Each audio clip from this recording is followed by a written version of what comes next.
Lock Show. Got ourselves a big old 11-game slate to weed through today. I'm Chris Spags, joined as always by one of the smartest men in the world of daily fantasy sports analysis in the NBA. That's Eddie Fear. How you doing, Eddie? Good. Jeff Teague's not in. Oh, good. So, all right. So we were saying before we got on the show, Eddie's dying for some crazy news to throw us for a loop. I would just like a nice smooth sailing day so I could just get my lineups in, have fun. But already got Jeff Teague out, so I damn it. I love crazy news. I think by far, I don't think it's even an arguable statement. I would happily address it in an hour-long process show. The best way to be good at NBA DFS is reacting to news well with a good process and knowing enough about it that you can pivot well. It is really, really hard to find the edge elsewhere, and so and again, I don't have to actually deal with it, but I love late news. I think most people should love late news, but that's just me.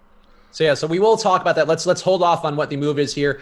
Spoiler alert, might involve Tyus Jones and Karl-Anthony Towns, but we'll talk about that in a second. Let's hit the plug real fast so we can get to all the meaty stuff that we have to. We are sponsored by Thrive Fantasy. We appreciate them a bunch. If you're not familiar, they're a new DFS app where players draft a lineup built of prop bets of only top-tier athletes. Pick 10 props out of the 20, and the more probable a prop is to occur, the more points, or less probable it is rather, more, and that's where the game theory lies. So go click this link I'm dropping into the chat right now. Get $10 on a $10 deposit, $20 on a $100 deposit, and $50 for $200 or more. That's fast release. You get it right away. So go download Thrive now. Support them because they help us keep the lights on this here YouTube channel, which you're probably consuming a lot of content from. Let's talk about Eddie. Kyle Kuzma. They have him as an over-under of 21.5 points. The over will get you 105. The under will get you 95. I'm going over here. I like Kyle Kuzma, especially if we're getting a bonus. But how are you feeling about his prospects tonight? Yeah, I agree with you. I'm a big fan of his. We have seen more and more of the production and just the on-court, the way the ball is handled, being that LeBron and Kuzma and Ingram are the guys who are doing the work here for this team. I really like those three players, and I'm a bit dicey for everyone else in this Lakers squad, but this is a tremendous matchup, and this is a Lakers squad that really cannot afford to really lose any more games, I guess is the best way to say it. They have 21, 22 games left. They need to win almost all of them. They can go, I think they have 22 left. Assuming that's right, they need to go 18-4, give or take a game to make the playoffs. So, yeah, there's no more screwing around, and you certainly can't afford to lay down more games to light-handed Pelicans. So, you certainly have a reasonable guess that you get, at home, full effort, full time out of all those players. So, It is harder to get. All these guys are hard to get in your lineup today. This is a situation where there's just a superfluity of tremendous plays on tonight's slate. So, I'll take the over on Kuzma. I like his minutes pushing up. There's some interesting leverage there if you want to play. McGee is sort of an anti-Kuzma. If you think, they're forced to go big and he gets more time at the 5, that peels a couple minutes from Kuzma, and his price gives him some tournament upside. But I think I left Kuzma as an A in cash and an A in tournaments. I really like his spot here. So, I'll go over on Kuzma as well.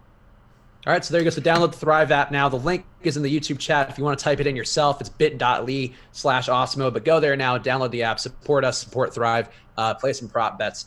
Pretty fun way to play, and if you're playing fantasy sports already, it's as easy as it can get to segue over to that. All right, let's talk about this news for Jeff Teague real fast before we get into more about the Laker game. Out. I guess we also have Hassan Whiteside out. Eddie, let's talk about those guys. About what we're doing with Jeff Teague out first. Yeah, it makes Towns even juicier. Towns is good for an additional, I looked it up not that long ago, but 6 or 7 fantasy points a game. Sans Jeff Teague this year, and I think it may actually end up being more than that looking at the matchups and the limited number of statistics upon which those conclusions are derived.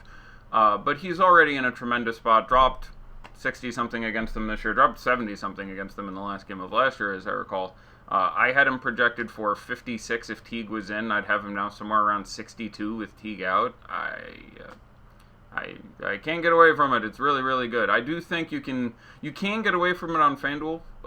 There's a couple other centers I like. I really don't mind, especially at this point that the ownership is now going to shift even more, playing Rudy Gobert. I have Rudy Gobert for 55. I really enjoy Rudy Gobert in this spot, and he's preposterous on DK. DK, the issue being there's obviously, as always, 17 centers we really like. There's Powell, who, again, the most likely conclusion is still plays 30-plus minutes in a fine matchup.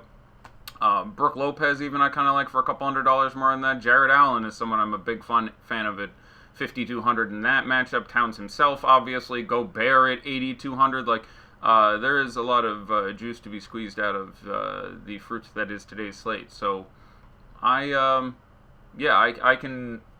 Really hard for me to get away from Towns, but he's great. Again, it's going to come down to an ownership question on all of these guys. I suspect I will slightly like Gobert more on both sites due to ownership. I haven't looked at that recently, but that's certainly playing into my thing here. But with Teague out, Wiggins again will be underowned and deserves an extra cookie there just because his shots are going to come up a little bit. Derrick Rose is not out of play. Again, him being normalized into that 25-minute a night role is not ideal, but if he's going to get there against the Hawks with no Jeff Teague is about as good as it's going to get. So I don't think you get more than 25, 26 minutes out of Derrick Rose, but I don't think it's impossible. You see 40 fantasy points or more. So someone I would have some shares of in tournaments at his low ownership. So yeah, Towns is mint, although I expect his ownership, especially on DK where that price is a little too juicy, to increase even more significantly. So oddly enough, even though this makes me like him for 5 or 6 more points, it probably makes me like Rudy Gobert more relative to Towns than I did before the news came out, which is weird, but that's just my guess on how the ownership and everything pivots. Yeah, we will update you guys. We do have ownership there, and obviously at the halfway point we'll check in. I should have an ownership update. I guess I didn't specifically say also, Tyus Jones is an incredible play. He's probably 100%able on DK. You need something really weird to go. It's really hard to imagine failing there. FanDuel, okay, do as you will, but Deke is pretty sexy for me. Yeah, that's interesting value play to open up there. Tyus Jones, I'm with you fully. He looked great his last 2 games, filling in partially for Jeff Teague when Jeff Teague got banged up on the fall versus Milwaukee. Looked really good last game as well. So I'm with you on Tyus. The 100% tag seems tough. Are we giving an official 100% tag on Tyus Jones? No, it's too big of a slate. He's going to be massively owned, but he's not going to be as owned as he should be. He's going to come in at, oh God, I'm going to give you 38% right now, and I'd want to be over that number. But no, because you have other now pretty compelling value in 4,300 for Powell and 4,000 for Adebayo and some other places you can go. So no, I won't officially throw the tag at him, but it entered my mind. Like I can see worse stands than tonight. Just going like, okay, locking in, first position Tyus Jones, and then crunching because I have him at 40.5 fantasy points. Like I have him at 35 minutes and a touch over 40 fantasy points. He's gonna have to do really badly relative to that projection to not pay off $4,500. So, $14 on Yahoo. Yahoo, very interesting. I was looking at it again before today. There's some interesting spots like, Adebayo, brilliant on. Power forward eligible, best on DraftKings, perfectly fine on FanDuel. But DK, where he's $11, Yahoo, where he's proportionally the cheapest, he's actually the worst play because of how much you need out of center there and how many other centers are ridiculously underpriced. You actually need to play centers who cost more because they're worth so many points per dollar that for Adebayo to be better than Valanciunas, you need him to score 9 fantasy points a minute or something because you got a very decent chance that you're going to get, a very decent number out of Valanciunas. So you want to spend more money at the best possible position. So just some interesting sort of game theory construction elements there. So there's a guy you talked about while you were talking about Tyus Jones, some of the other value out there. Was mentioned up top, Hassan Whiteside's been ruled out. Bam Adebayo in a tough matchup, but for me, based on his minutes load that we're projecting with our projections, which you get if you're a premium member at Osmo.com, use the promo code LiveBeforeLock for 50% off. He's projecting now pretty much insanely for me, Bam Adebayo is. I find it hard to not have a 100% tag on him. I won't because I think there's some risks and foul and some things that go weird there. But where are you doing with Bam? He was in my DK GPP lineup. I'm still looking at it before the news came out. I was a big fan. Spoelstra has been very inconsistent with Whiteside's minutes against the Warriors. And by inconsistent, I mean, generally very short. They played earlier this year, and he gave Whiteside, all of 22 minutes. I just thought there was a real chance you got 28, 30 minutes out of him. I liked him a lot as sort of a Powell pivot before we got this news. Yeah, I like Bam a lot. Now it's much easier for him to fail. The matchup is significantly harder. There's more of a blowout risk really in that game. Having Cousins out of there is nets being a positive, though it does change the scope of a game a little bit. But I like Adebayo just fine. It depends exactly how chalky he gets. I'll be interested in our last ownership projections. I do like him less than Tyus Jones if I'm playing one of those players. And, Dwight Powell will come down to consideration. A lot of things changed. Like an hour ago, I was talking about I liked playing either Bam Adebayo or Brook Lopez over Dwight Powell. Brolo, if we think he still keeps getting 20 or 30 minutes, this is a pretty fine spot for him. And at, 8% ownership as opposed to, Powell getting 35 or what have you, I would have been pretty interested in that spot there. With all this news coming out, got to sort of re-ascertain looking at the ownership, but... Ownership right now on Bam Adebayo, we have him at 21%. And also Tyus Jones, which I think is going to come up. I think the first update kind of needs to have some algorithmic things. The stew isn't fully done in the algorithm, I think, for ownership projections. They'll both get over 30. Yeah, Tyus Jones right now at 10, so that seems very low. That's the Teague came out right as we went on the air, so it was all 9 to 11 minutes ago. So I don't know how much we counted that, but he should come up pretty significantly. He's starting point guard. The minutes he played last game, I actually think less than he plays. I have him for 34 minutes or 35 minutes right now. I can't imagine his number doesn't get well north of 30. We'll see. But we'll see. We'll keep it peeled. If you are a premium member as well, we do have projections updated from Josh Engelman, so that just went through. So you get all your stuff. This one's important to me. I do want to mention I'm not a big fan of Kevon Looney. He gets brought up a lot here. Like when DeMarcus Cousins was out, Kevon Looney was starting and playing 22, 24, 26 minutes. Never really more than that. This isn't a great matchup. When they played the Heat earlier this year, he played 22 minutes and had 12 fantasy points, I think, in that game. 11, just had a very non-relevant game. It is a tough matchup. I think it's fine because he's $3,300 on DK. I have no issue if someone wants to play Kevon Looney, but I'm really surprised if I get 28 minutes or 30 fantasy points out of Kevon Looney here. It's just not a great spot, and with all this value at $4,000, who we think can very possibly get us 40, really tough for me to look at Kevon Looney and be like, oh, I want to get all over that. He's not even there's other guys in the low threes I think I would rather go to than Kevon Looney. That's just me. But the matchup is legitimately a bad one. Looking at the remaining Warriors, it is worth pointing out that a lot of them are priced pretty nicely now. I think my order, which is different than other people's, is I like Draymond the most just for the price and the obvious of it in there. I agree. But then I like Durant more than Curry. Spoelstra's done a better job against Curry than Durant for a long time now. The staff is a little more, just a little better built to handle that. Not having James Johnson, who was actually ruled out. All these things actually make me prefer Kevin Durant, who I expect to be lower owned than Steph Curry for that second spot for me. But all those guys, were suffering from the fact that you had Cousins in there taking up a big chunk of the usage in up to 26, 27, 31 minutes. Now he's gone. Those guys are priced okay. So the matchup's still not ideal, but I've gone from having, wanting 0-1 Warriors in lineups to being okay with trying to get one in there. Since we did talk about Bam before we move on to some of the other higher total games that we have, and there are a bunch of them today to touch on. How about Kelly Olynyk? He was the monster the other day as chalk. Looked really good. Was very happy to have him in a bunch of lineups, but his price is up a little here. It's going to be a little better with James Johnson still out, but Derek Jones could take some minutes back from Kelly Olynyk. How are you feeling about his prospects? Yeah, Derek Jones, airplane mode is going to play. I think he wasn't even injured. I believe he was just ill.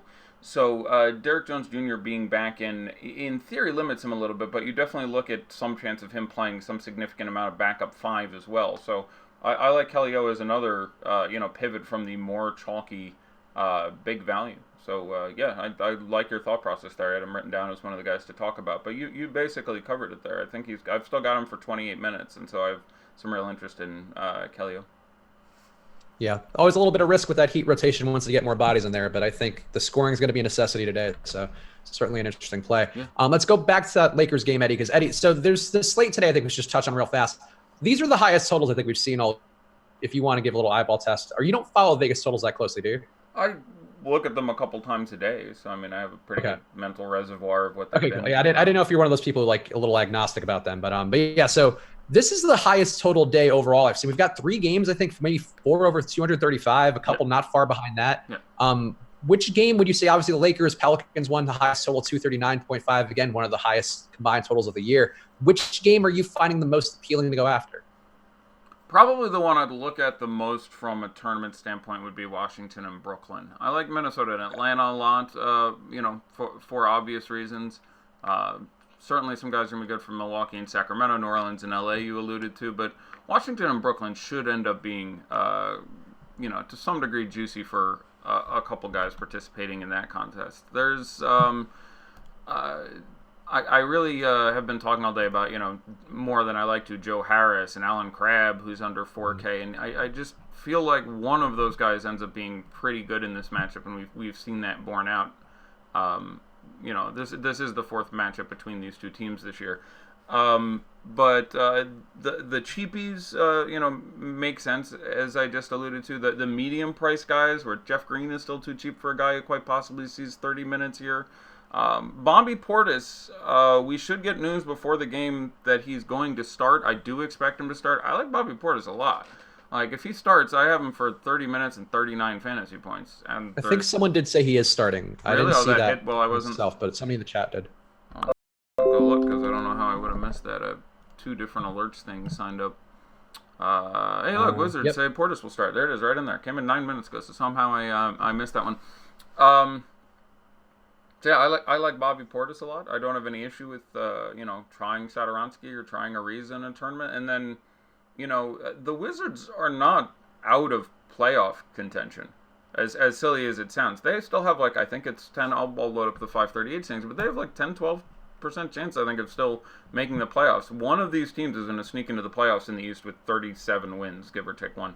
538 right now that has them as a 7% chance. That being said, they obviously need to win every game possible, so you can even look at pushing forwards the minutes a little more for these guys, in what's obviously a winnable matchup. But it's a slaughter spot for Bobby Portis, who, if you go ahead and we game long him up a little bit, had a massive foul trouble game in there where he was... his fouls the last 3 games are 4, 4, and 5, for example. In the last game, he had 4 fouls in a tough matchup with Indiana. Only ended up playing 17 minutes in which he had those 4 fouls. But games before that, 31, 28, 32 minutes, and there's even a little bit above that possible where he had 4 and 5 fouls in that 31 and that 28. So, you can get some really good stuff about Bobby Portis here in what's a nice spot. And again, the public has largely forgotten about him and Jabari Parker, and these are just names that are going to go under the radar. In a pretty nice spot. But I like a lot of this game. I like stacking this game with a couple guys from each side. I slightly prefer Beal to D'Angelo Russell, but D-Russ obviously, in no way out of there. And again, the Nets actually, sort of the less motivated team here. They're going to make the playoffs. They're at 90%. Like, they'd have to explode pretty badly not to get there in the East. Mm-hmm. Like, they will make the playoffs almost certainly at this point. So, and also, they're going to fight to keep the 6th seed, but in the East, the 6 ends up being, I guess, markedly better than the 7 and the 8, because you're avoiding the Bucks and the Raptors, who I think are the class at this point. But, they're certainly more likely to be dickish with the minutes. They are not one of the teams on a back-to-back. Again, we only had the Celtics played yesterday. Several teams play tomorrow, where finally we break this every other day as a crappy game thing. We had like 11 and 3 and 11 and 3 and 11 over the last 5 days. So, but the Wizards, the Rockets, the Pacers, the Heat, the Timberwolves, and the Jazz play again tomorrow, which is, relevant when you're talking about, say, the Timberwolves and the Jazz. Both in spots where I can see them getting out to a big lead, and that may be hurting their guys a little bit. Not Tyus, but not even really Wiggins, but, Cat might lose a minute or two there. Gobert, who I'm a big fan of, if they, really put it on the Clippers.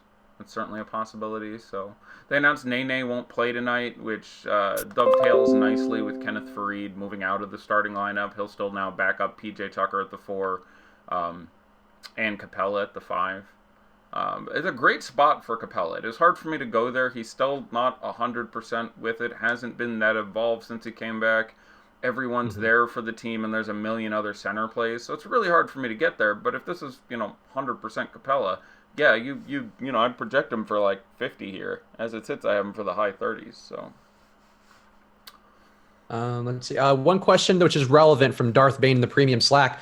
Who would be your top 3 centers in order today? we did this the other day, and like of my top 5, 4 of them were brilliant, and the 5th one was Willie Cauley-Stein, who. That's why we're cutting it at 3 today. Oh God.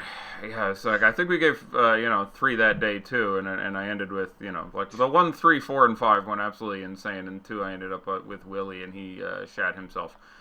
Top 3 is really tough, especially if you count hybrid guys. It's Towns, Gobert, and then just a pile of dudes. I don't mind Andre Drummond. He's more of a cash play for me. The matchup isn't great.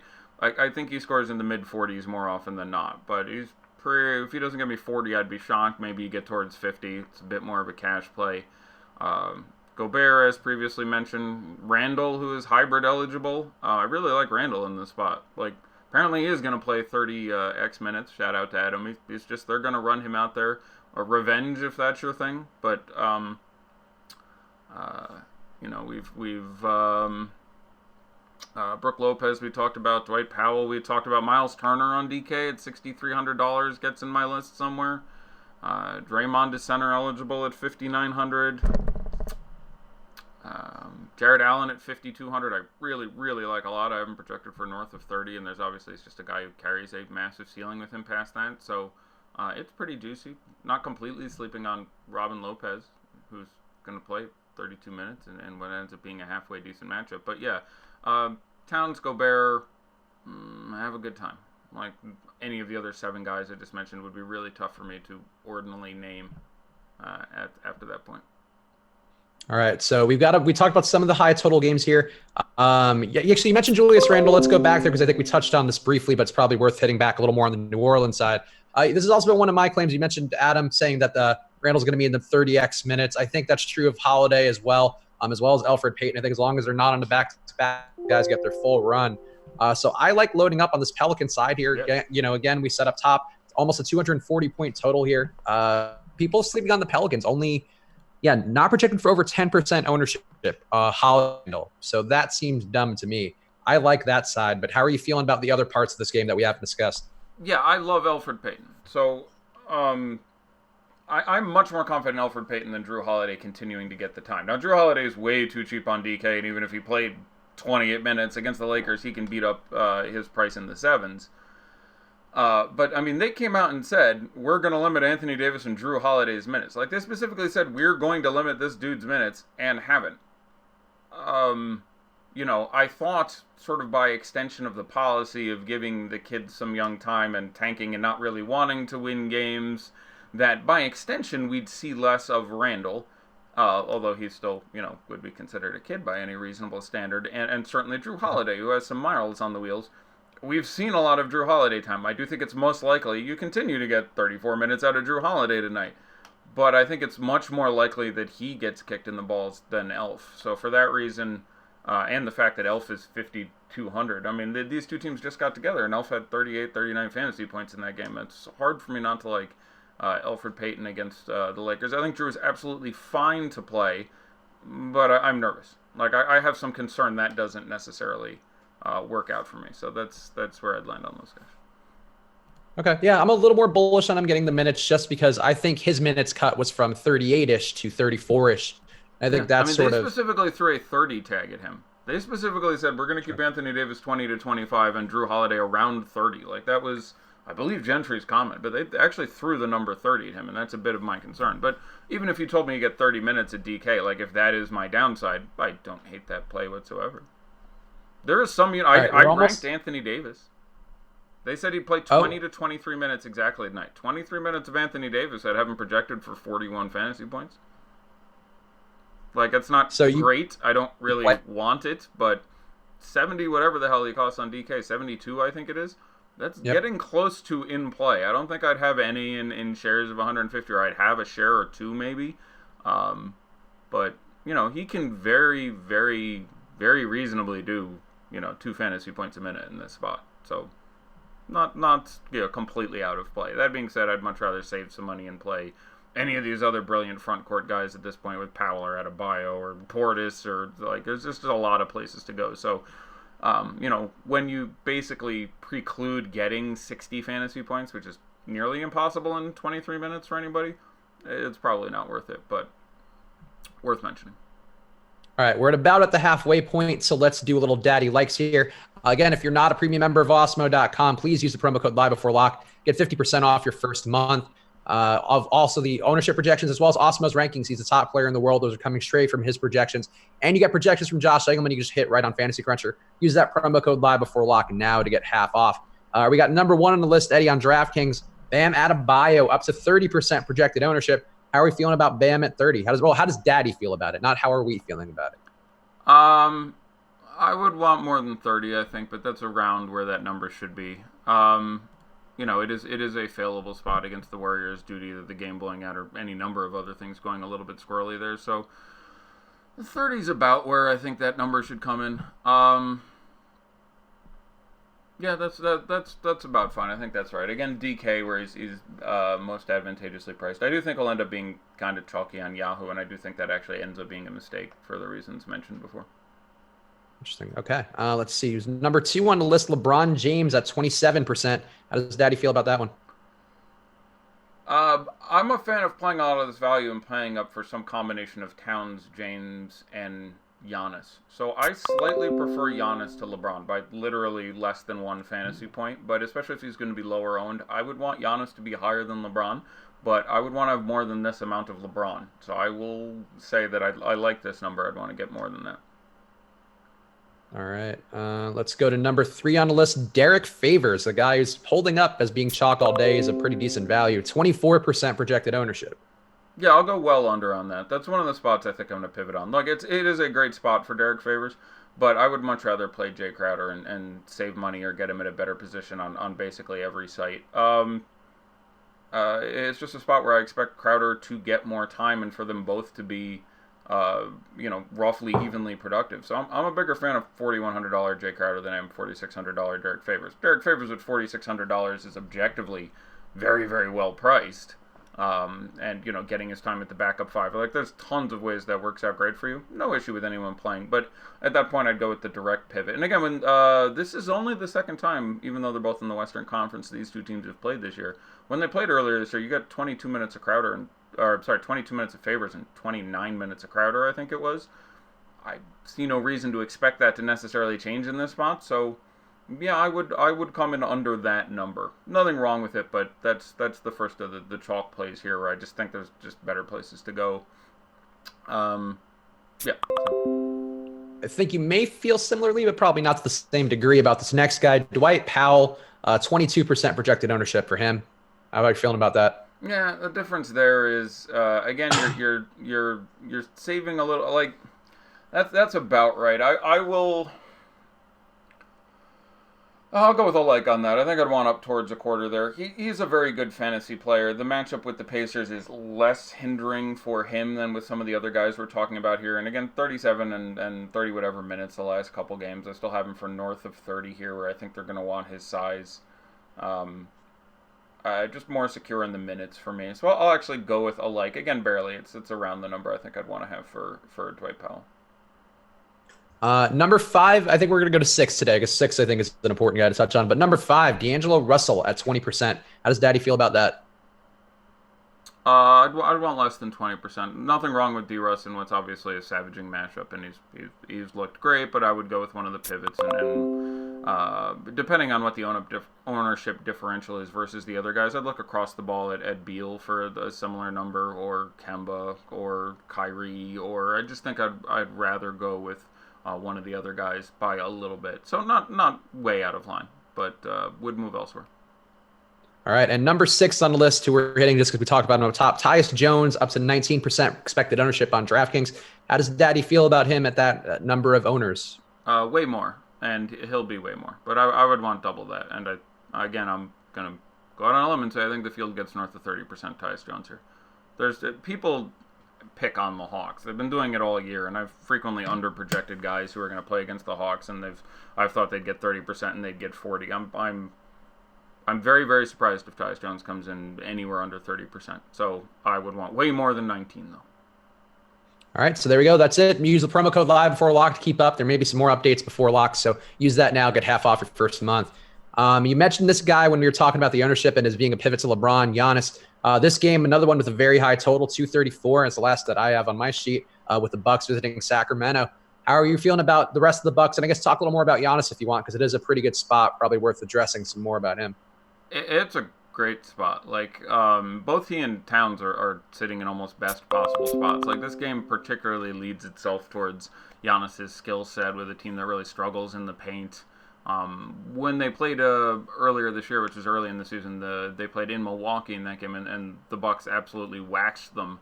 So Giannis only played, I want to say 29 or 30 minutes to get his 60 whatever fantasy points. But it's a fine matchup for a lot of these guys. I have some concern about the game staying close, though obviously being in California makes me like it a little bit more. But I like Giannis most from this game. If you don't have Giannis in the lineups where I was throwing LeBron in there instead of Giannis, I'm a big fan of picking up Brook Lopez or Eric Bledsoe being my other favorite two guys to go to. Bledsoe obviously at incredibly shitty in that last game where he put out, literally in a game in which he didn't get fouled, about as bad as he was possibly going to do, getting like 18, 20 fantasy points in 26 minutes. Lost 3 minutes to the blowout. You have to think he's going to play 30 minutes again, and I'd project him for, like 36 fantasy points, so it's hard not to have some interest in him at what will be a very, very low ownership. There's nothing wrong with him. He only randomly took 5 shots in that game. Didn't happen to record a steal or a block. Just, was not overly engaged, but it's a fine matchup for him. So, Bledsoe or Lopez, site dependent, would be the guys I would like to pivot to there, but I do like trying to get some exposure to some of the guys on Milwaukee. Across the ball, I think Buddy Hield is my favorite guy here. The Bucks have given up a number of unreasonable ceiling games to shooting guards this year, just shooting guards who can shoot. We had 30 out of Kennard recently, and Doncic, if you want to count him, threw up a 55. One of their 2 recent games against the Wizards, you got 60 out of Beal. Klay Thompson had an eruption game against them earlier this year. You got a good Levine game. Like, it's just been, they're a team where if you have a shooting guards especially, but anyone really who can hoist the ball with reasonable accuracy from 3. Pretty big fan of Buddy Hield, and I don't expect the ownership to really be there. So Buddy Hield on FD or DK would be my favorite guys to look at from this game. From the Kings, difficult to know exactly what you're going to get out of Willie Cauley-Stein, whose minutes were previously coming back up after looking a little dicey and then got in the massive foul trouble in the last game. But him still in the 4s with his ownership way down after shitting himself last game and already having been down because he's just a really frenetic fantasy producer. I obviously like him less than Jared Allen, Powell, Brook, a lot of other guys, but I would have some shares of there. And, just some smattering of the other guys on this team. No issue with you having some Fox or some Bogdanovich. Or certainly, some Marvin Bagley, who the price has come up, but has really started to show his colors. So, all those guys make some sense. Let's burn through. So here, our guy Dave, I want to give him credit because he did call out Henry Ellenson the other day as being his pick, and I think we both sneered. You sneered a little more than I did, but we both sneered at his pick of Henry Ellenson, so I'm going to give him the shine here. Yeah, I dismissed it out of hand. I went, no, don't do that. And again, he played 36 minutes. He's not terribly good, but there is merit to be said for anyone in that game in a decent matchup with a coach who will literally play anyone between 8 and 36 minutes. Apparently, like, he led the team in minutes. I didn't see that coming. Bravo. No, it wasn't the most logical thing in the world, but it was a thing. So I just want to give Dave his credits for that because he did say that. But he's asking today about a current Piston this time. Reggie Jackson is his hot take of the day on FanDuel. Any thoughts on Reggie? I know you weren't too big on Drummond outside of a cash situation, but how about Reggie? I think it's fine, and that would be a tournament situation for me. The minutes, more difficult to count on with Ish in there, so I'm not getting the nice 36, 38 minute I was getting for a while, but the price is low enough that in tournaments it makes sense. There's a lot of interesting FanDuel sort of Tyus Jones pivots and guys who are interesting in tournaments. You have Oh, let me think of a couple of these guys. You have, 7K for Ricky Rubio, 6,800 for Eric Bledsoe, who we were just talking about. Rondo at 4,300 is not out of play for me because he is at a price where you can drop him, and you really need to get some foul trouble on probably Brandon Ingram or a couple other guys for him to get in there. But against the Pelicans, revenge if you're into that bullshit. I think probably plays 20, 21 minutes, but where you can drop him, that matchup is pretty sweet. So. Some interest in that spot. And yeah, Reggie Jackson, these Spurs have shown the ability to give up some big games to point guards. I like it a little bit more with White in there, who fills the same role, by the way. Talking about guys you can throw in there. I have him back up to 28 minutes in this game. Yeah, I'm fine with you running Reggie Jackson in a tournament. I have him at 29 minutes, and the matchup isn't all that, even though you've seen a ceiling sometimes. So I guess he, provides you somewhere in the high 20s, low 30s in fantasy points. But certainly not out of realm as a guy who's going to be 3%, owned and does have the upside. So I'm fine with it. And one other guy who I think we brushed over very fast, Derek Jones Jr. We talked about him as a function of Kelly Olynyk, but how about his prospects here? He's 3.4K on DK, so pretty cheap industry. What are you feeling about him? Yeah, I think he's just fine. He's one of those guys who carries a big upside that I would rather play on FanDuel. Like, I would rather play him or Rondo or Justin Holiday, or like, I'm a big fan of playing 4K guys on FanDuel where it's, I do think they carry some sort of big upside. Holidays comes to some degree with the minutes. The revenge factor isn't terribly relevant for me. Point of fact, they actually this is the second time they played the Bulls since he came over. Actually, they played both their cross-conference matchups since then. It was dog shit in the first one. I forget what it was, but I was against him then. And here again would just be a FanDuel play for me. So I would much rather run airplane mode on FanDuel, but 3.4 on DK certainly makes some sense for me, and I would rather do it in a tournament than Kevon Looney, for example.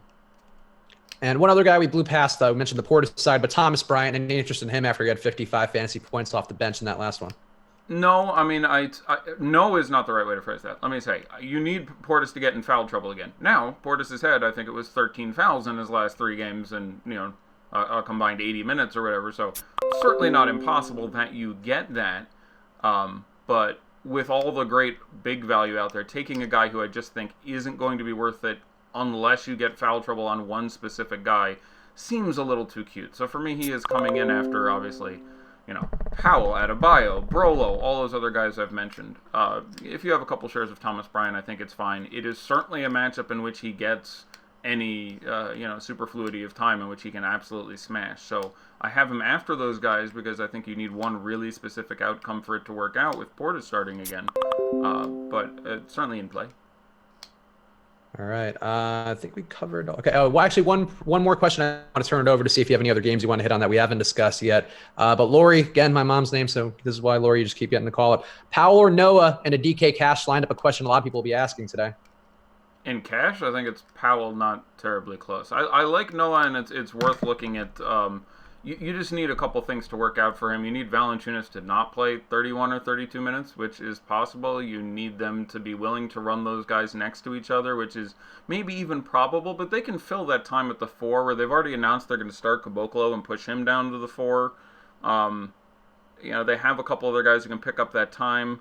Chandler Parsons is going to get 20 minutes nominally at the 4. They're just going to push small. It makes it a little better for Delon Wright, who I have a little bit of interest in. But in cash, the answer to that is Powell for me. I'm fine if you go to Joakim Noah, who has looked great. I don't mean to take anything away from him whatsoever. All right. Let's see. One other guy who we kind of touched on briefly. Dirk. We touched on Powell, so let's talk about the other big there. He's had some decent days here. Has also some emotional speeches from Doc Rivers, or sort of speeches, we'll say. He's 3,100 on DK. Any interest in him, and do you think he starts again? Are we talking about Dirk Nowitzki? Sure. You're breaking up and coming in and out a bit. I heard speech from Doc, so I'm guessing and $3,100, which sounds like a price you'd get for Dirk. 3,100 on DK. Yeah, it's. I think it's fine to run him out there. It just, the ceiling seems unlikely. He's been starting and getting in the mid-20s in minutes, which is nice, and very possibly you see that again here. I do expect him to start again. I've no reason to expect them, especially in this matchup, to necessarily switch that up. but I'd still project him for 19, 20 fantasy points, and generally would say we've got all these great 4K guys who I think can get you 40.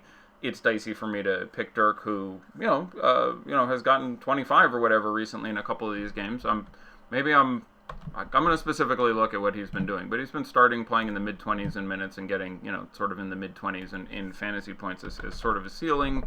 That's really not good enough. So if you're playing Dirk, I think he somehow gets me. Yeah, on DraftKings, at basically no price, he's got 22.5 and 22 3/4 in the last 2 games. That's not good enough. Like I don't mean to and one of those matchups was terrible, Utah. One of those matchups was great, Clippers. But this is Indiana, so is this the spot where he randomly bangs out and gives you 30? I don't think so. So if you knew he was starting, he's sort of a cash punt for me. But I'd have pretty little interest in Dirk Nowitzki. All right. Fair. I mean, he shot 3 for 10 in that game against the Clippers and 2 for 7 from 3. If he makes 4 of 7, which again he can shoot the 3 ball pretty well, that's 30 fantasy points. So it is not out of the realm of consideration. I'd be disinclined to go there as opposed to some of the value plays who do cost $1,000 more. But if you were building a tournament lineup and had 3,100 left, I imagine Dirk is the guy who's getting that spot for me right now. All right, we got a lot of either or questions coming in. So before we go through some of those, anything you want to hit on in the games that we didn't touch on at any length? Mentioned preferring Crowder to Favors as a guy I was looking at. Mentioned Brolo, who is someone I wanted to suggest as a tournament option. With all the bodies down, I feel a little more comfortable with the minutes for Delon Wright, and that's assuming that Avery Bradley gets his full minutes run, which I don't think we're sure on. He's dealing with knee soreness and a couple other things actually. So for all those reasons, in a matchup that I like a fair amount, I actually don't mind Delon Wright today. 4,100 on DK. I think the FanDuel price is a little out of bounds. I seem to be recalling. Don't sleep entirely on Ricky Rubio. Some notes here about center. Mostly covered all that. No, I'm good to just handle it with questions. If people have something I haven't touched on, we'll get to it that way. All right. Thoughts on Nick Batum for a DK GPP? He's fine. I think we generally like this matchup. He's obviously still priced very well on DraftKings. The usage has been less anemic of late, as look better as the season goes on.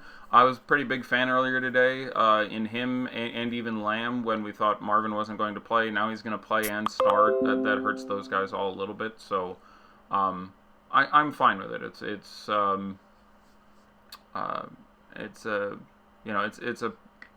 perfectly decent spot. Like it a little less than if they had stuck with Fareed out there, which I think would have hurt the spacing and the ability to defend the 3 a little bit more. But all told, I'm totally fine. Maybe this is where you get the spot, but meh. That's basically ambivalent on Nick Batum. Goulash on the premium Slack is getting a lot of Alan Crabb. What does Daddy think about him? Yeah, I like him. I think that Crabb or Carroll or Harris, one of those guys ends up having a big game there. $3,800 Alan Crabb. This is an absolutely fine spot for him. They've it's tougher with Karras back and getting as hopefully a full roll of minutes going forward and starting to look pretty good again. But all those guys around 4K make a lot of sense for me. So if I have a couple $100 more, I have Delon Wright projected a little higher and Joe Harris projected a little higher, but I'm fine with Crabb in tournament lineups. Let's see. Who would you say has more raw points on DK, Giannis or Karl Anthony Towns? I have Giannis at this point by one. I now have Giannis, LeBron, and Karl Anthony Towns within 1.2 fantasy points. I have them all north of 60. So points per dollar, obviously, that's making Towns my favorite one, as he costs whatever it is, $500 and $600 less than the other 2 guys. But he takes one of your center spots.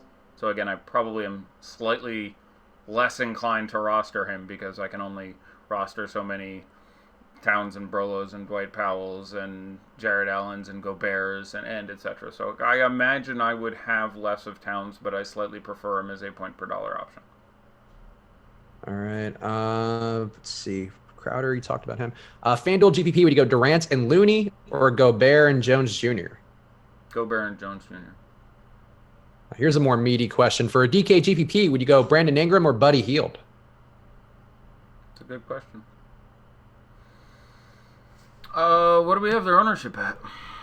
And that's really what informs that for me. I have them both projected pretty nicely. So, See, Healed we have at 13% on DK. Ingram we have at 11. Surprise. Yeah, I guess I will go with Ingram there barely, but I do like both those guys quite a bit. I'll go with BI. For the Gladiator tonight, I need a FanDuel shooting guard between 5,000 and 5,900. So what would you do for this Rainmaker's important tournament? Yeah, Rainmaker, there's at least 3 people in our chat tonight who have won tickets over the last couple of months. One of the best ways to end up being profitable on FanDuel at this point is, especially on the late slates, they run a lot of satellites that don't fill, where you're getting satellites that are half filled and can win just buckets of tickets for satellites that eventually can feed you into the Gladiator, which I think is like $16.50 entry. Yeah, I'm shout out to just all those guys and best of luck. I probably am going to play Dion Waiters if you give me that in a tournament. This team is getting healthy again, so your minutes cap is restricted a little bit, but the ownership will be very, very light. He has played very well against the Warriors in the past, has relationships with a couple guys on that team that I do think make it a bit of a focus spot for him. I can see going to a couple of these other guys, but assuming the extra money versus some of the cheaper guys on this list don't matter, one spot in for me would probably be Waiters and then Bogdan. Haven't heard you guys mention Thaddeus Young. Your thoughts on him for FanDuel? Yeah, I'm always a big fan of the Deuce on FanDuel just because he is a guy who can really rack up some steals in decent quantity. Not a tremendous matchup. Some power forwards obviously are fairly chalky now, but, Olynyk more expensive on FanDuel, so at that point I can see certainly getting up to a much lower-owned Thaddeus Young. We feel better about the minutes, obviously, with Turner, or rather Sabonis being out. Really locks him into his heavy minutes load, probably even picks up a couple of extra ones, so... I think that is great in tournaments. I'd certainly rather run him over Derek Favors, who on FanDuel is $100 less. Would you go Avery Powell too? Would you go Avery Bradley or DeMar Carroll for DKGPP? DeMar Carroll. All right. For cash, Powell or Jarrett Allen and Batum? I don't quite understand the question. I heard Powell or Jarrett Allen and Batum. Oh, Brogdon and Powell or Jarrett Allen and Batum. In cash, the first one. Pretty easily. All right. That person asked the sniper. We got you the first time. How do you feel about Bagley tonight at 6,700 on DK? I like him. I'm looking to get some pieces of that game. Obviously, we're going to be running some guys on the other side in a reasonable amount of our lineups there. So one of the first guys I would look to pick up. I think the ceiling is there. His ownership will be not significant on DraftKings. So I'm a fan. After Healed, probably the next guy I'm going to. Yeah, probably it'd be Healed, and then probably Healed Bagley, probably Cauley Stein because I'm a glutton for punishment. All right, let's see. How do you feel about Bagley tonight at 6,700 on DK? I can't decide if we went into some sort of audio loop because that was the exact question I just answered. Oh, was it? Oh, never mind. We just discussed Bagley at 6,700 on DK. You know what? It got asked again. That's why. Okay. Because I look at a queue of them that I have on my mentions thing, and I got that twice. So sure. It's funny. I was like, is the show breaking? Like, I thought there may have been something might have been busting there for a second. I'm like, oh, no. The infinite timelines are crashing in underneath us as we speak. Brick33 asking, which 4K guys do you like? I don't know what site, so I would assume DK. Adebayo. Tyus is 45. Powell is 43. Other guys at exactly... Delon Wright is 41. At exactly 4,000 or a little bit less on DK. Justin Holiday isn't out of play. Avery Bradley is just fine, although I'd rather play Delon if I have the extra $100. But Bradley is much less owned, so I guess in tournaments I can actually see going to Bradley instead. Don't really want to Zubac. Crab at 3,800, who we've discussed a few times. Don't really want to play either of the Clippers guards. Not enough minutes for Moore. You can play Mo Harkless. The matchup is bad. I think that's a little too cute, but I wouldn't outright laugh at someone. Josh Okogie wouldn't be entirely out of play for me in that spot, but yeah, that's about it. All right. Let's see. Any interest in the Boston guards now that we know Terry Rozier is out? I don't know if we got the Wanamaker news, especially. That's a very good defensive basketball game, and a game I'm actually interested in watching to see exactly how they guard it. But not especially. You're still going to be looking at. I guess the theory is you're going to be getting some extra time for Brown, maybe. Some extra time. Maybe Kyrie gets an extra minute or two. Did we get Wanamaker news concurrently? I haven't seen it, but I've been trying to keep up with everything. Okay, yeah. I mean, it is an extra little cookie if you're going with what were objectively bad plays of playing Jaylen Brown, who I don't think gets the ceiling he got last time in very limited time, and they're on a back-to-back. Makes me like Marcus Smart a little more, I guess is where I would come in. I still don't think he's great, but okay, Marcus Smart works now.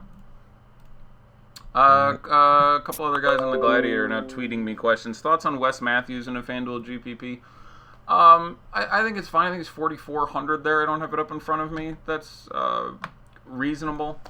Matchup actually a halfway decent one for him, even if you want to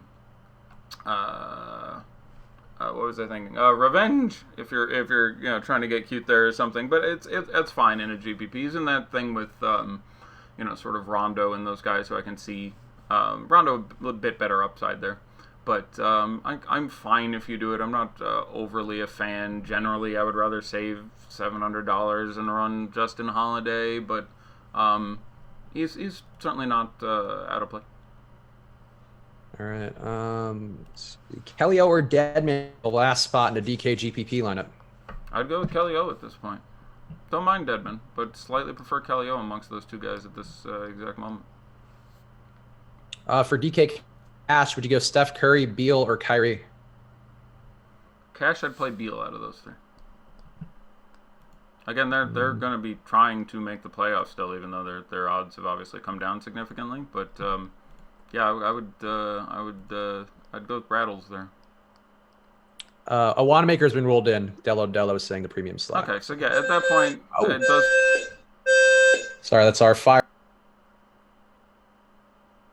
I think you may have muted yourself. I heard sorry. Right, you've muted yourself for that reason. I understand. Yes. Attention.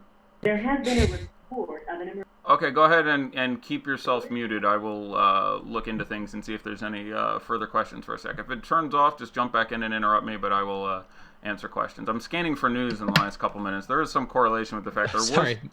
That happens sometimes. Our fire alarm goes off randomly while trying to do work. It's a lot of fun. You're back here, though. Okay, I'm going to go back to scanning for news, though, because that's what I'm finding most important to do at this second. Yeah, Wanamaker in. Sorry. Yeah, sorry. Also, guys, that noise much worse in person than it is online, so my apologies, but have no fear. I'm also suffering. Hurdle starting. I have no issue with trying to do this at this point. They're going big here. Gay is off the bench again, so if you had any Rudy Gay, get rid of that. Jakob Poeltl probably now is the guy I would play over Dirk, presuming they are priced similarly. All right. One question about Karis LeVert, who I think we talked about a little bit up top, but he's a guy who pops out for me quite a bit, so I want to touch on it for this guy. Any thoughts on Karis LeVert today? I like him. Yeah,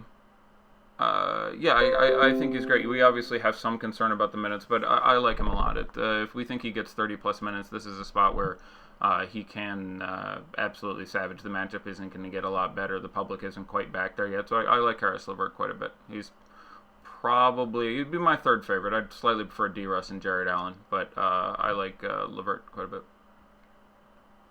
Don't call me crazy, but thoughts on Alex Len at 3,500 as a FanDuel drop? No, I don't think you need to do it on FanDuel. There's a lot of other cheap droppable centers from, play Kyle O'Quinn at 3,900 at that point, I think, who just you need a couple fouls, and he, ends up in a position where there's a massive upside. Play Jakob Poeltl. So at this point, I would be pretty firmly against it. Even play Kevon Looney at 3,500, where, the absolute minimum, I certainly don't have an objection to that. So he'd be, my fourth favorite 3-point whatever center on FanDuel. All right, let's see. Any other good questions left? FanDuel GPP, Curry and Ingles, or Trae Young and Porter? I'll go with Curry and Ingles. Yeah, I would also go Curry and Ingles. Good shooting guard under 4K for a GPP On what site? for FanDuel. Under 4K. Justin Holiday. Okay. Let's see. No other questions I can see. I think we got everything on the premium Slack. Let's go to YouTube real fast. Under a minute left. So, thoughts on Iggy for DK? I'm fine with it. Fine. No real change with Cousins being out, but I'm fine with Iggy. Dario Saric, another guy I would have some interest in, who's nobody's really mentioning. I think they want him to play 30 minutes if he can avoid foul trouble and some other bullshit. Dario Saric, someone I would have some ownership in, who I don't think is going to pick up a lot of ownership. Wiggins or Buddy if you've already got Towns, Tyus, and Giannis? Wiggins or Buddy if you've already got... I will go with Buddy under those rules. I would go either way, Buddy, I think. Turner or Portis for a DK GPP? I'd probably go Portis at this point, but I really like both of them, so certainly no, super strong take at it. All right, there we go. Best play on DK for 3.5K. We're locked, but why not for prosperity? Best play at 3.5 on DK? Yep. I feel like I'm missing an obvious one that was in the mid threes that I kind of liked. I'll go back and look and take a second. Why not? Since we're already locked. Again, I really liked getting to those low fours. That's where it really started to open up and get pretty juicy. But 3-5, probably Ed Davis is where it's going to come in against Washington. I imagine that's it. Oh, yeah, I'm a big Ed Davis fan today. Yeah, it's going to be Ed Davis for me, I think. Yeah, Ed D. All right, so there we go. We are locked, so let's do America's favorite game, see what Daddy likes here. We got 11 games. How many are starting right now? I don't have that in front of me. One. Okay. That's shit. not that fun. That's a mediocre Daddy likes for an 11-game slate. Yeah, I guess the Mini Leap Million is the one to look at here. We didn't talk Harden at all, but I think we should talk about him now, even because he's locked and it won't help anybody. But I think he's an interesting play. Do you think there's something wrong with him, though? He's looked a little bit weird and lethargic the last couple games. Well, I mean, he had a neck injury that's going to put you a little bit to the side. Sure. I'll tell you right now, he's 7.5% owned, so I'm a pretty big fan of 7.5% James Harden. So probably double or triple that. Yeah. So by far the highest owned player on this slate is Nick Batum at 18%. At that point, I'll go with I don't like that. I don't think there's a reason to chase that. Fine spot. Certainly, don't hate it, but that's a bit much. Again, of all the 4X players we're talking about, I prefer Adebayo, I prefer Powell, I prefer Delon Wright, I massively prefer Tyus Jones. Just doesn't seem to be a value spot we need to go to anymore. But he's fine, and there's a ceiling there. Maybe you pull the 40 out of him here. Second most highly owned player, James Harden at 7.5. I love that. You want more than 7% James Harden. Paul's been doing really well in asserting himself, and, Harden hasn't been 100%, but if he's not 100% now, he's going to be pretty close to it, and it's certainly a spot against Charlotte. He can throw up 90 or something. So it's 7%. Harden is a great play. Kemba Walker, 5%. That's just fine. That's about where I'd want him to be. I'd want probably a little bit more. It's a good spot for him. Eric Gordon, 3.5. Always tough with all hands on deck there, so probably want a little less than that. Jeremy Lamb, 3. Less interested with the news that Marvin Williams was going to play just because of the minutes of how they were going to float around there. There's more of a chance he gets that low 20 bullshit. Cody Zeller, 2%. Yeah, I mean, I think we got our Cody Zeller, GPP And what a game it was for him. Which was where he shot 90% from the field or what have you. But the price is up too, so with how good center is, that's I don't think he'd be in my top 10. Chris Paul, 2%. Okay, his price has come up, but 2% is objectively pretty sexy. I like that. Clint Capella, 2%. Again, I'm going to need to see him look 100% until I'm probably going to go there, so I probably want under 2%, but, it could happen. 1% Marvin Williams is fine. 1% Fareed. Fine, coming off the bench. I don't think his minutes actually get affected too much, backing up the 4 and the 5 there. 0.9% PJ Tucker. I'm going to like that at $4,100 in a fine spot. Miles Bridges, 0.8, sure. Tony Parker, 0.49, another place you could have gone in that low 3K, who just occasionally does get those 30-minute games, and this seems like a little more likely of a spot to catch that. Let's see. Green 0.26. Not necessary with everybody there. Michael Kidd-Gilchrist 0.22. Would want less than that with, again, everyone back healthy. Marvin in and starting. Austin Rivers 0.07. I don't think you need it. Shumpert 0.07. Same theory with everyone there. Malik Monk 0.05 and 0.02% Daniel House Jr. Congratulations, you played yourself. He is not under contract with the club. Those big G League fans out there finally coming through. Yeah. All right. Anything else in the premium Slack that we can help with? Nope. All right. We're cool. Anything you want to touch on before we jump off? Since we do only have one game lock, DK at least can make some pivots. So anything in your brain, in that beautiful mind of yours you want to hit on? Not as of, let me do my last alerts sweep and make sure I'm not catching anything else breaking. No, I don't have it in the last 5 minutes. So no, I'll handle some questions in the premium Slack up until at least 7:30. Again, shout out for those of you in either of the $1 million contests on both sites that people satellited into today. There was quite a bit of that, so I'm looking forward to a 6-digit winner today. I think we'll get one. And yeah, we will be back again tomorrow. Go ahead and tweet me any questions, and if I possibly can, I shall answer them for you. Yeah, so go ahead and check Fast Eddie Fear out on Twitter if you want to hit him with any questions. I'm at Chris Spags on Twitter. Follow me too. If you have questions, I'll fucking at me. Go. I'll reply to all of them. I'll reply to all your questions, guys. But hit the like button on the way out too. That does help us out quite a bit. Check out Thrive Fantasy as well. They have prop bets going on all day, or games based on prop bets all day. Support them. Support our sponsors. It does help us out. And use that promo code Live Before Lock if you want to get 50% off. Getting the night slate. Again, there's a lot of games going on that our night slate coverage is as good as any place you'll find in the industry. So go use that promo code Live Before Lock. Get 50% off your first month. And yeah, that's it. We'll be back tomorrow. Eddie will be back tomorrow, I think, with Josh. But if not, whatever, maybe solo Eddie? I don't know. I think with Josh. Yep, that's it. So thanks, guys. See you guys again soon, and good luck. Into the questions.